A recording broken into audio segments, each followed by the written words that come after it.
bareng Wita di sini hanya di podcastin aja. Di episode kelima bareng Wita di sini hanya di podcastin aja. Kemarin kita udah ngobrol-ngobrol bareng Dr. Gurmeet Singh, dokter spesialis penyakit dalam dan konsultan respirologi dan penyakit kritis yang berpraktik di RSCM dan MRCCC Siloam Hospital Semanggi. Dan sekarang aku lihat di Instagram tuh banyak bertebar hashtag di rumah aja. Kalau kamu sendiri udah mulai bosen di rumah aja? Dan kebetulan nih, Eyang Sapardi Djoko Damono, sastrawan senior dengan segudang karya dan pemikiran, baru saja merayakan ulang tahunnya yang ke-80. Beberapa teman-teman ternyata ikut merayakan di rumahnya. Ya, semacam ada perayaan kecil-kecilan gitu. Yuk kita tanya ini sama Mbak Reda Gaudiamo, seperti apa sih keseruan perayaan mereka? Langsung aja yuk Mbak Redanya kita telepon. Halo. Halo, selamat sore. Sore, Wita. Iya betul, ini dengan iya. Apa kabar Mbak? Baik. Iya, sekarang lihat-lihat nih di Instagram kayaknya kegiatannya lagi seru banget nih ya. Ada menulis, menggambar. Lagi nulis, lagi kepengen ngajakin orang nulis sih. Terus sekalian, kan ceritanya harusnya sih mulai menyelesaikan album, tapi belum kelar-kelar. Iya. Tapi dengan adanya situasi yang memprihatinkan seperti sekarang, kira-kira cukup mengganggu kesehariannya kah? Kalau keseharian enggak ya. Ini persoalan beberapa jadwal main aja yang langsung hilang, nggak ada. Iya ya. Iya, padahal sudah direncanakan jauh-jauh hari ya. Jadi nggak kemana-mana, gitu aja sih. Iya, cuman kemarin ngeliat postingan di Instagram juga merayakan ulang tahun Eyang Sapardi yang ke-80 tahun.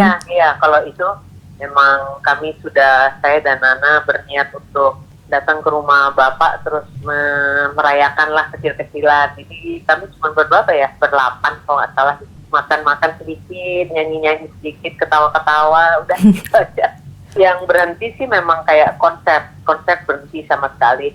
Workshop juga untuk sementara, jadi mungkin akan beralih ke online workshop mungkin gitu. Online workshop itu idenya fantastis sih kayaknya Mbak. Kalau ngebahas tentang Eyang sedikit nih, kemarin kan sebenarnya kalau yang saya lihat sempat mau dibuat acara juga ya. Sebetulnya kalau dari pihak kan IKJ kalau nggak salah kan punya acara yang sangat besar ya. Betul. Bahkan sampai Sontoloyo Festival itu. Tapi ya terus jadi batal karena COVID-19 ini. Kalau harusnya juga pada tanggal 20 saya dan Nana dan Jubing nyanyi di Museum Nasional untuk merayakan ulang tahunnya Bapak. Iya. Tapi juga batal. Tapi kan tanggal 20 tetap tanggal 20 dan ulang tahun tetap ulang tahun ya. Kayaknya kalau nggak ada apa-apa nggak terus, sementara angkanya cakep banget 80, itu masa nggak dirayakan. Bener. Terus kalau boleh tahu Mbak Reda waktu memutuskan untuk kayaknya nih harus tetap deh dibuat acara syukuran kecil-kecilan, itu emang berangkat dari keinginan diri sendiri ya, maksudnya memberanikan diri ya, akhirnya ya udahlah ayo kita ngumpul gitu. Iya, kalau untuk yang kemarin emang betul-betul Nana dan saya aja yang memang niat bikin sesuatu di rumahnya. Bahkan waktu itu belum ada larangan untuk kumpul-kumpul, belum ada, maksudnya acara tanggal 20 yang di Museum Nasional itu belum dibatalkan. Jadi kami tetap pikir bikin sesuatu deh yang lebih intimate dan relax deh di rumah Bapak gitu. Jadi yuk bikin apa ya, nyanyi deh, bawa gitar ya gitu. Jadi bikin live aja lah sebentar lah ya. Ternyata kan acara yang besarnya dibatalkan, jadi itu jadi satu-satunya acara deh. Tetap menyenangkan lah ya walaupun kecil-kecilan gitu ya Mbak. Malah tadi sih Bapak bilang senang karena dia merasa bahwa ada murid-muridnya yang datang dan ketawa-ketawa. Nyanyi, dia juga main harmonika lagi, koleksi harmonikanya banyak banget. Iya, tapi kalau boleh tahu kondisi Eyang Sapardi sendiri saat ini? Saat ini sehat, baik-baik saja. Syukur ya. He's 80, jadi mungkin nggak bisa terlalu panjang juga kegiatan acara kemarin, jadi dari jam 12-an lah, kami semua jam 4 sudah pulang. Yang penting Eyang seneng ya Mbak ya. Teman-teman banyak yang semua datang bawa makanan. Saya bawa asinan dari Kamboja, Rawamangun. Ada yang bawa combro, ada yang bawa saus Betawi. Sementara Ibu Sonia memasak banyak sekali juga. Jadi, potluck ya. Heboh banget lah. Makanannya mungkin sebanyak umurnya Bapak kayaknya. Waduh. Tapi tetap banyak banget dari combro sampai cumi, coba bayangkan. Combro sampai cumi, pokoknya sekali, heboh banget. Perut udah. Kue aja dari kue bolu sederhana sampai bolu ribet, sampai tuh yang segala rupa deh. Ini aja saya lagi di rumah beliau, dan tiramisu yang kemarin dari Pak Mas Slamet Rajo baru kami makan sekarang. Iya. Tapi waktu kemarin ngumpul-ngumpul itu pengen tahu sedikit sih Mbak. Kalian membicarakan tentang corona juga nggak sih, atau benar-benar mau udahlah kita ini dulu nih merayakan dulu ulang tahunnya Eyang, atau sempat kepikiran ada kekhawatiran gitu atau gimana? Enggak sih ya, tapi cuma kepingin benar-benar datang. Sebenarnya malah Bapak nggak tahu kalau kamu mau datang. Jadi surprise ya? Cuma istrinya aja, cuma Sonya aja yang tahu. Iya. Contohnya Nana datang malam sebelumnya dan nginap. Lalu saya pagi-pagi ngasih ucapan selamat gitu. Jadi waktu saya muncul dia juga, loh kamu datang gitu. Jadi dia senang, dan udah kami ngobrol-ngobrol segala rupa lah, tentu saja dengan topik utama COVID-19 ya. Tanggapan beliau seperti apa? Maksudnya ngeliat keadaan sekarang ini? Ya, beliau bukan orang yang mendukung lockdown. Kami semua dari yang hadir kemarin tidak setuju dengan lockdown, dan kami lebih ingin kota ini mengikuti cara-cara yang lebih memungkinkan, misalnya yang lebih masuk akal gitu ya. Cek massal. Terus kami ngelihat bagaimana orang Amerika, kami juga membahas orang-orang Amerika yang ternyata begitu panik, lebih panik dari kita. Kalau zaman dulu kali kita tahun 98 semua orang panik, ada beributan apa, panik, beli banyak-banyak. Ternyata sama. Kita jauh lebih terlatih, kita lebih manusiawi, lebih ini dibandingkan orang Amerika. Bahkan urusan tisu aja, urusan di WC aja, segitu paniknya nggak bisa ngebersihin, bahas-bahas kayak gitu. Di situ Bapak cerita tentang bukunya yang akan terbit bulan Agustus. Tapi kemarin kami bagikan buku yang dia jilid sendiri, dia layout dan jilid sendiri. Gila banget. Iya. Jadi kami malah dapat kado dari yang ulang tahun. Kebalik. Buku puisi berisi 80 sajak yang akan terbit Agustus, tapi kami udah dapat bulan Maret. Gila sih, Eyang tuh emang masih produktif banget ya Mbak? Oh sangat produktif. Dari beberapa puisinya itu sedang dibuat lagi novel baru yang sedang dalam proses. Kemarin saya pinjam laptopnya karena dia ingin ditambah beberapa program desain. Jadi tadi makanya saya tadi ke Ratu Plaza untuk menanam program-program Adobe. Nah jadi itu balik ke sini lagi buat dia langsung oke, saya mau bikin cover ini, saya mau bikin ini. Oh gila ya semangatnya. Emang dia luar biasa banget. Aduh. Melukis jago banget juga, main musik bisa, selera musiknya bagus sekali. Dia sendiri jago banget main gitar listrik loh sebenarnya. Cuman sekarang nggak punya gitar listrik aja. Oke. Kalau dia kan dulu pemain band zaman mudanya di Jogja, bayangnya. Gila tapi semangatnya nggak luntur banget ya Mbak ya? Iya. Gokil. Kami sih senang banget lihat dia kelihatan sangat menikmati ya. Gembira dan ketawa-ketawa melulu, dan orang kami lagi nyanyi sepotong-sepotong, terus bilang, harmonika saya keluarin harmonika. Keluar deh satu kotak harmonika semua kunci. Aduh. Terus kami main juga. Buat saya tuh menyenangkan. Priceless lah ya. Senang banget ngeliat dia. Iya. Karena ya saya bawa gitar lele yang dapat dari beliau juga. Dia tadinya beli gitar lele, terus ternyata karena ukuran kuncinya apa gimana, ya kesel banget, dan akhirnya udah deh buat kamu aja bawa pulang, jadi saya bawa pulang. Wow. Ya sejak itu saya terimanya sekitar kapan ya, tahun lalu lah. Iya. Sejak itulah saya jadi main gitar lele, jadinya nggak main gitar, lebih enak buat saya, tapi buat dia katanya menyiksa ya wes. Menyiksa. Terus juga ada rencana kolaborasi lagi nggak Mbak? Nggak tahu ya, mungkin kepingin sih kolaborasi lagi dengan Nana kalau ada waktu, karena mungkin ya kalau misalnya di buku yang harusnya terbit Agustus itu jadi muncul di Agustus, mungkin kami akan nyanyi beberapa lagu bareng dari puisi yang diambil dari buku itu. Kemarin ngobrol-ngobrol sama Umar, mungkin kayaknya ada beberapa yang bisa kami nyanyikan, itu bisa kami buat lagu. Oh iya, flashback sedikit nih Mbak. Sebenarnya kedekatannya sama Eyang tuh seperti apa sih? Kayak apa ya? Mungkin dari dulu gitu. Kalau saya kan nggak pernah mengambil kuliah beliau. Jadi sebenarnya saya itu tahu Pak Sapardi itu justru ketika sudah lulus malah.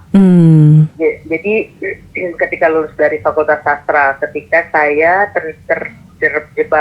terjebak dalam program musikalisasi puisinya beliau tahun 87. Nah, saya sastra Prancis, dosen sastra Indonesia. Jadi zaman itu saya nggak pernah ngambil kuliah dari sastra Indonesia, jadi saya nggak tahu gitu. Bener-bener gitu sebagai mahasiswa jurusan Prancis dan linguistik, saya nggak tertarik banget sama puisi. Jadi sastra Indonesia juga nggak tertarik ya. Itu perlu digarisbawahi sih. Nggak tertarik. Garisbawahi capital bold. Capital bold. Karena saking nggak tertarik dan sebelnya sebenarnya mau puisi, karena menurut saya tuh puisi ini kita tuh nggak punya pegangan ya dalam menginterpretasikan puisi ya. Beda banget sama novel menurut saya. Novel tuh adalah kita bisa lah ngeraba-raba, ini mau kita tahu lah ceritanya apa. Nah puisi ya kayak Nocturno tuh cerita tentang apa, siapa yang tahu yang jadi kalau orang udah bilang baca puisi, enggak bukan kita banget tuh, enggak, gua nggak mau. Kayak langsung puyeng gitu ya Mbak. Iya, tapi karena saya ketahuan waktu itu udah nyanyi sama Ari kan, udah nyanyi kesana sini, tapi nyanyi lagu cover gitu. Terus proyek ini membutuhkan penyanyi yang kalau nggak dibayar nggak apa-apa gitu. Waduh. Iya, waktu itu kan emang ini kan proyek percobaan banget, coba-coba. Nggak ada budgetnya, nggak ada apa, tapi ini adalah proyek yang ingin dibuktikan oleh Pak Sapardi dan Pak Fuad bahwa puisi kalau dilaguin orang pasti baik-baik, orang pasti ngerti deh, orang pasti jadi senang puisi deh. Mereka punya premis itu. Nah itu harus dibuktikan. Nah dibuktikannya gimana? Ya dijadiin. Nah dijadiinnya gimana? Ya direkam, ya dibikin lagunya udah dibikin, yang nyanyinya siapa? Semua itu kan nggak ada, semua ini nggak instan. Tanpa itu karena intuisi, karena nekat aja ngebuktiin itu gimana caranya. Sementara kan kalau zaman itu sampai sekarang sih, kalau punya proyek sesuatu kan harus direncanakan jauh-jauh hari, kan nggak bisa impulsif. Lucu nih bikin ini sekarang, itu nggak bisa ya. Iya, nggak bisa. Budgetnya nggak ada. Jadi semua berdasarkan colek aja gitu. Bantuin. Nah, AGS Arya Dipayana yang bikin Aku Ingin itu adalah teman baik saya. Dia adalah murid kesayangannya Pak Sapardi. Jadi dia bilang, ini bantuin nih nyanyiin puisi. Saya orang begitu dengar nyanyiin puisi, nggak mau. Cuma, enggak, ini lagu bukan yang aing-aing gitu. Dia bilang, pas dengar lagunya, ya tetap aja sih chordnya aneh. Saya bilang gitu, tapi kan bisa dinyanyiin. Iya udah nyanyiin deh, ya mari deh nyanyiin. Sulit juga ya. Iya, studionya tuh pinjam sama orang, bayarnya aja seperti 3 kali atau 1/4 dari budget itu, karena semua keluar uang dari Pak Fuad Hasan dan Pak Sapardi sendiri, bukan Iya. bukan proyek fakultas gitu. Hmm. Nah jadi akhirnya coba bikin dulu 5 lagu terus nyanyi. Ya saya nyanyi aja, apa sih susahnya Iya. menyanyi ya kan doyan juga sih, jadi ya udah. Terus tahun berikutnya ada lagi saya ajak Ari untuk ikutan. Nah waktu itu sudah ada budgetnya, Yes. lagunya bisa banyak. Aku ingin muncul tahun 88 itu. Nah waktu itu saya juga tetap nggak merasa bahwa bersahabat dengan puisi, enggak. Saya merasa saya menjadi teman, menjadi bersahabat dan mau merasa bahwa puisi itu baik-baik aja, mungkin ya tahun 90-an akhir kayaknya ya. Oh, gila ya. Iya, udah lama banget. Karena saya menyanyikan musikalisasi lagu-lagu nyanyian puisi itu aja, setelah direkam pun saya kalau nyanyi sama Ari nggak pernah nyanyiin lagu itu sampai tahun 90-an itu. Kenapa tuh Mbak faktornya? Mesti Karena apa sih? kayaknya waktu itu orang-orang yang nanggap Ari Reda kayaknya nggak seneng, kayaknya mau puisi-puisi ya. Mereka tetap minta lagunya Simon Garfunkel, minta tetap lagunya Bob Dylan gitu ya. Terus kami juga merasa bahwa lagu ini siapa yang dengar? Kasetnya disebarkan di kalangan sendiri, dikirim ke radio nggak mau muter juga. Kami nggak tahu sih diputer atau enggak. Tapi jadi rasanya kayak ya udahlah, pokoknya proyek kelar, yuk next gitu aja. Tapi tahun 96-97 itu merasa kaget karena totonya loh, kami nyanyi lagu The Boxer-nya Simon Garfunkel, totonya ada yang teriak, hujan belaju nih. Apa ada yang tahu ya? Ternyata. Oh ya udah deh, nyanyiin deh sekali. Waktu di pertama kali diteriakin aja, terus saya bilang, wah nggak bawa liriknya, nggak apa. Aduh. Terus orangnya sampai heran, kok bisa sih? Ya bisa, orang nggak pernah dinyanyiin sejak direkam. Aduh, di luar skenario itu ya. Iya. Nah habis itu saya siapin beberapa lagu yang kami nyanyikan. Jadi kalau ada yang teriak hujan belajar nih, oh bisa. Aku ingin bisa. Habis itu kok totalnya lebih banyak yang permintaan kami nyanyi sebagai penyanyi musikalisasi ya. Udah habis itu tahun 2000 kesini, udah Ari Reda udah nggak pernah nyanyi lagu aneh-aneh, lagu cover lagi, kecuali ada permintaan. Justru jadi terbalik. Yang tadinya selalu nyanyi lagu cover, musikalisasi nyelip-nyelip aja, sekarang menjadi musikalisasi puisi aja. Lebih dominan ya. Habis itu, pokoknya setelah rekaman itu tahun pokoknya sejak 90-an memang, saya merasa hubungan saya dengan Pak Sapardi kembali ke pertanyaan semula ya. Yes. Sedekat apa? Menjadi lebih dekat. Karena memang saya kebetulan waktu itu menikah dan kos di Depok. Yeah. Kalau lagi nggak ada kerjaan, saya saya ke kampus, ketemu sama bapak, masuk ke ruangannya seenak-enaknya, ngobrol apa aja. Nah, saya merasa menjadi dekat dengan bapak tuh mulai tahun 90-an. Terus sampai ke sini. Jadi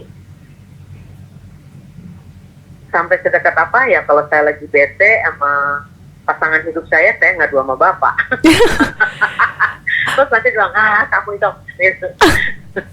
Iya ya, beliau berarti so warm dan se-intim itu ya pribadiannya. Iya sih. Iya.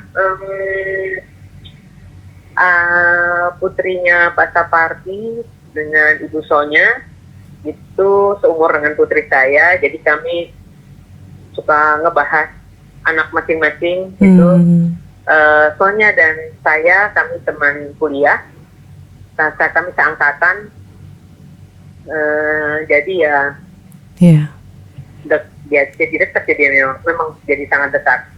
Nggak ada bahas, kadang-kadang saya ngerasa kasian juga nih bapak nih, suka saya ceritain yang bukan.